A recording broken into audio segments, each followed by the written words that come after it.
Is your MacBook in 2024 worth it?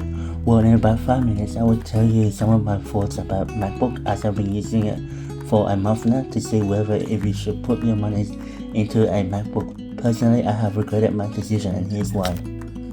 So as you guys know, I have recently started going back to uni and I needed a laptop. Personally, I've always used a Windows laptop, but this generation people have hyped up the new MacBook, so I thought I'd give it a try. After people saying that it is lightweight and has good performance, good battery life, and a powerful processor, so I decided to give it a try. But looking back, I have regretted my decision. Firstly, the lackluster of USB port. As a tech enthusiast, it is a shame that Apple didn't include any USB ports, as they traded USB port for two Thunderbolt ports, which can't even do anything unless you have a dongle. Secondly, the lackluster of memory. Really, Apple 8GB of RAM in 2024? That isn't going to cut it for most people. And to upgrade from 16 or 32 gigs is an extra cost.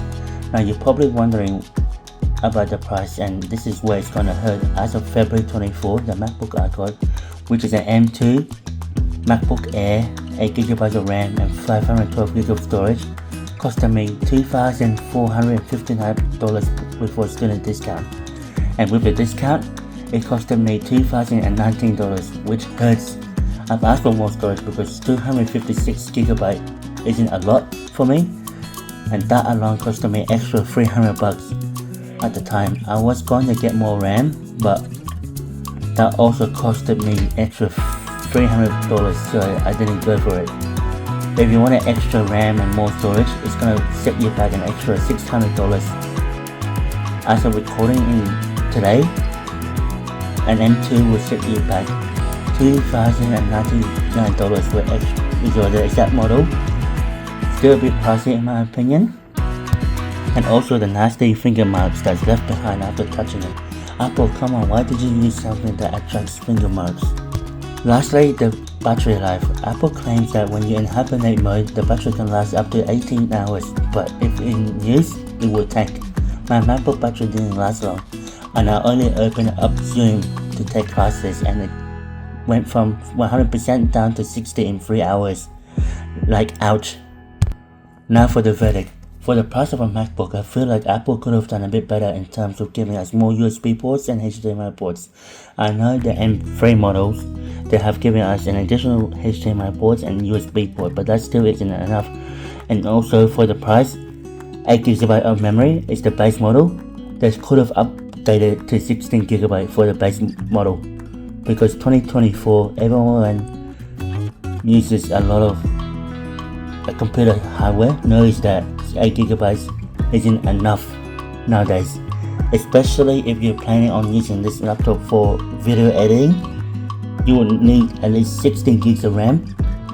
And also, Apple, to be more competitive, please cut back down on the upgrades price, because $300 for more RAM and more storage is ouch. Lastly, for the charging, why are you still giving us a lightning cable, whereas other brands are now using Type-C? Please change that, Apple. To be honest, I recommend getting the LG Gram instead, because it is cheaper, a lot cheaper than a MacBook, and it's super lightweight, and also the battery life is up to standard, because there is a claim that the battery life of an LG Gram can last up to a day, and which is true. Thanks for watching this video, guys. I hope you enjoy it. If you do, please hit the like button and subscribe for more videos like this in the future. And also, I have been planning a very nice video for you guys, so please keep up for that as well. Anyways, have a great one. Bye for now.